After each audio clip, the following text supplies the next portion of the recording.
Welcome to Takshila Education Point. I am Mr. Srivastava, your physics teacher.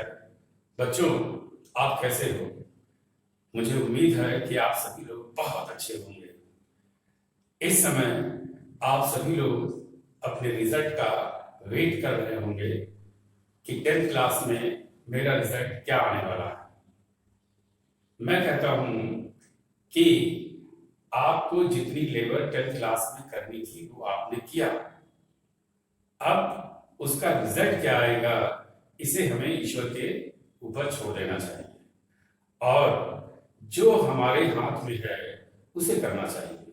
जैसे आपके हाथ में है लेबर करना, मेहनत करना, और वो मेहनत अगर 10th क्लास में थोड़ी सी कम रह गई है तो अब इस 11th क्लास में आपको और मेहनत करनी है।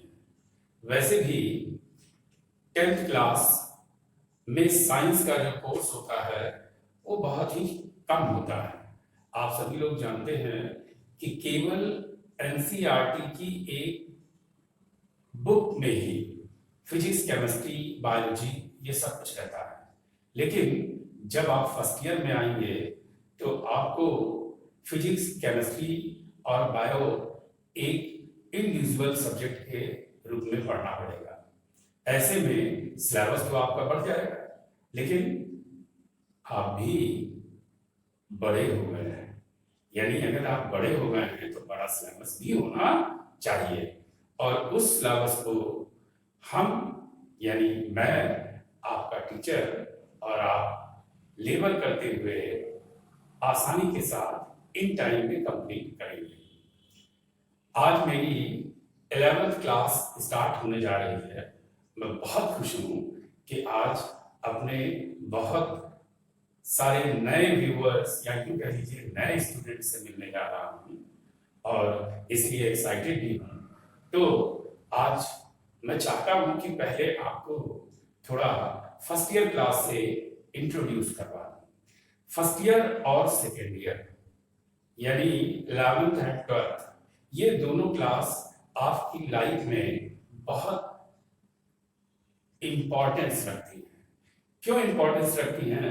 क्योंकि इसी के बाद आपकी जितनी भी एजुकेशन होगी वो एक प्रोफेशनल के रूप में होगी। आप लोगों में से बहुत सारे स्टूडेंट्स ऐसे होंगे जो इंजीनियरिंग करना चाहते होंगे, आईआईटी है, या बहुत सारे ऐसे स्टूडेंट्स होंगे जो मेडिकल के एंट्रेंस एग्जाम में बैठना चाहते होंगे। बहुत सारे ऐसे भी होंगे जो एनडीए या एयरफोर्स में भी जाना चाहते होंगे। आपको बताना चाहूंगा कि फर्स्ट ईयर और सेकेंड ईयर क्लास के इस फिजिक्स क्लास को अगर आपने पूरी ऑनेस्टी के साथ और पूरे मेहनत के साथ पढ़ाई की तो 100% आप अपने गोल को अचीव कर पाने में सक्सेस होंगे। 100% सक्सेस होंगे। आपको फिजिक्स में एनसीईआरटी के सिलेबस के अकॉर्डिंग और बहुत सारे स्टेट गवर्नमेंट्स के भी बोर्ड में अगर देखा जाए तो उसमें भी लगभग जो है एनसीईआरटी की ही तरह का सिलेबस होता है। तो एनसीईआरटी के सिलेबस के अकॉर्डिंग आपको 2 बुक्स पढ़नी होगी, पार्ट 1 एंड पार्ट 2। तो first of all we will be introduce first part NCERT. First part में हम लोग जनरल फिजिक्स पढ़ेंगे, मैकेनिक्स पढ़ेंगे, इसके बाद ग्रेविटेशन पढ़ेंगे। और आज जो स्टार्ट करने जा रहा हूँ वो है जनरल फिजिक्स, और उस जनरल फिजिक्स का एक बहुत छोटा सा टॉपिक जिसको मेजरमेंट्स कहते हैं, जो आपने प्रीवियस क्लास में भी पढ़ा है, यानी 9th क्लास में पढ़ा है। मैं एक बात और बोलना चाहता हूँ कि जितने भी स्टूडेंट्स 11th क्लास के हैं उन्हें चाहिए कि 9th क्लास की जो भी फिजिक्स आपने पढ़ी थी उसे एक बार फिर से रिवाइज करें, तो 11th क्लास को समझने में और भी ज्यादा आसानी हो जाएगी। ये मैं आपको वो बात बता रहा हूं जिसको कि करने के बाद आप दूसरे स्टूडेंट से बिल्कुल अलग हो जाएंगे।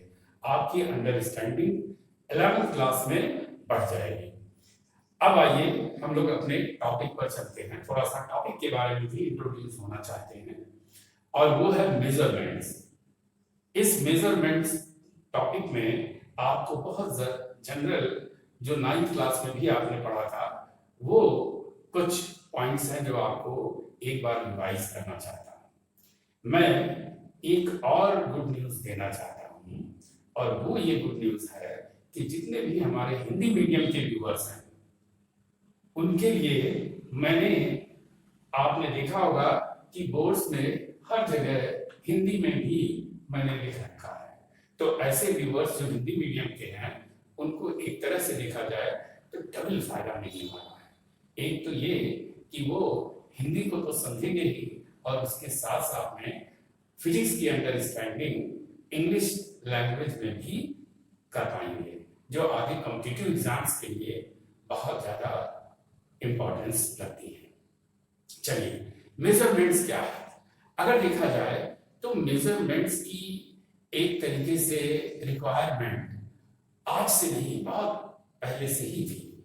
लेकिन जो मेथड्स ऑफ मेजरमेंट थे, वो पहले से लेकर आज तक जिस तरह से साइंस ने डेवलप किया है, वैसे मेजरमेंट्स ने भी डेवलप किया।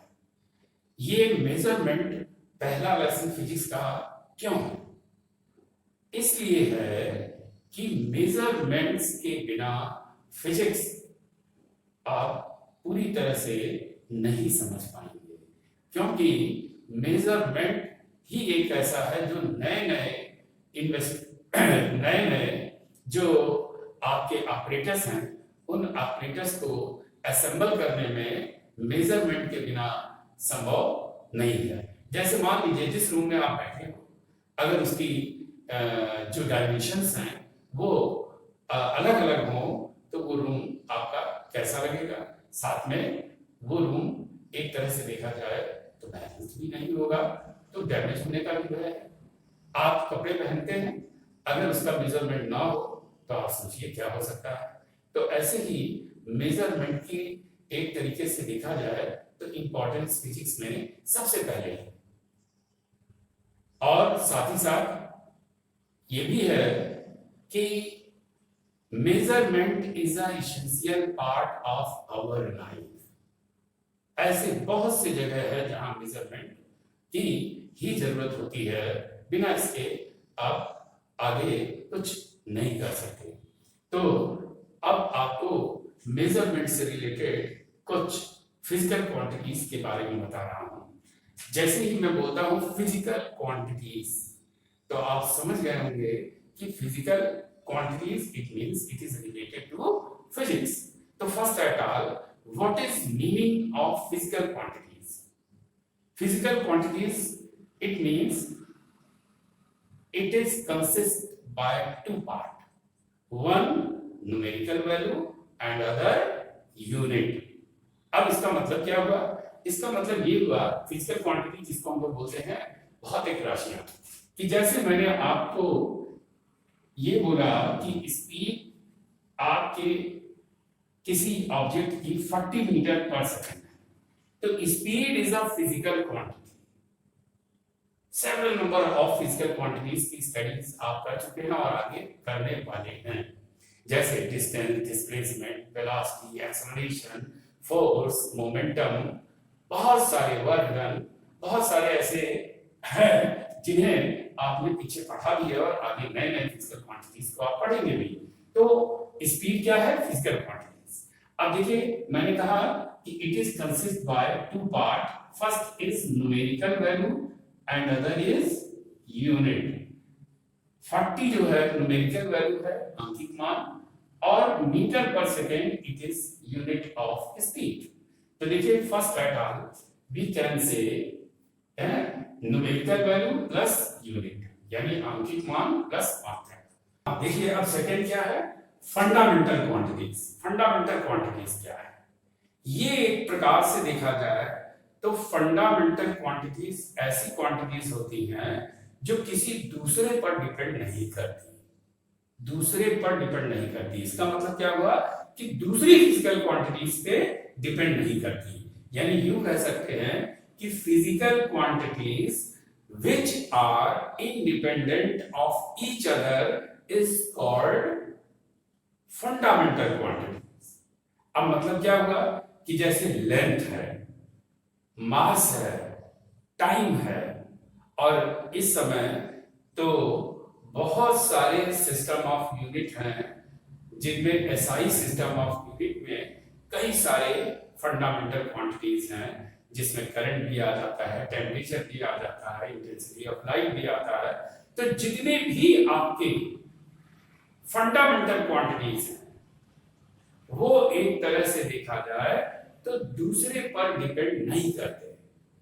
जैसे अभी थोड़ी देर पहले मैंने क्या बोला कि 40 metre per second it is speed. तो आपने क्या देखा कि स्पीड जो होता है वो लेंथ पे भी डिपेंड कर रहा है यानी मीटर, और टाइम पर भी डिपेंड कर रहा है सेकेंड। तो इसका मतलब क्या हुआ कि स्पीड आपका फंडामेंटल क्वांटिटी नहीं होगा, स्पीड फंडामेंटल क्वांटिटी नहीं होगा।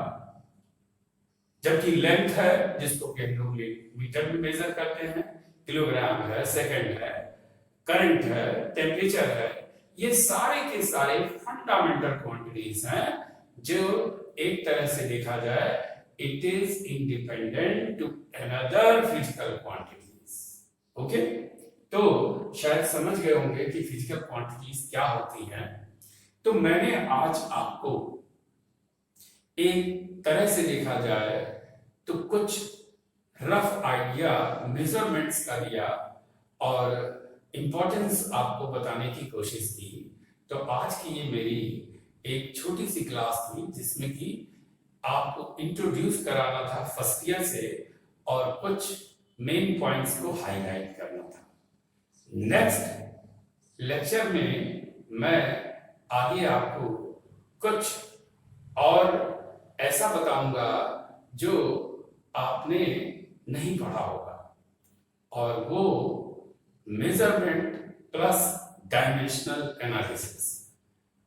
आज जितना भी मैंने आपको इंट्रोड्यूस कराया है, अगर आपको लगता है कि ये इंट्रोडक्शन लेक्चर कुछ समझ में आ रहा है तो आप इसे नए अगर व्यूअर्स हैं तो सब्सक्राइब कीजिए, और अगर पुराने हैं तो लाइक और शेयर कीजिए, जिससे मैं इनकरेज होकर और आपके लिए अच्छे अच्छे लेक्चर्स रखूं। Thank you.